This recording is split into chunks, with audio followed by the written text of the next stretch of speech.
أعوذ بالله من الشيطان الرجيم.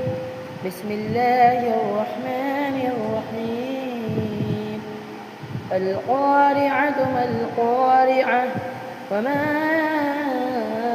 أدراك ما القارعة يوم يكون الناس كالفراش المبثوث وتكون الجبال كالعهن المنفوش فأما من ثقلت موازينه فهو في عيشة راضية وأما من خفت موازينه فأمه حاوية وما أدراك ما هي نار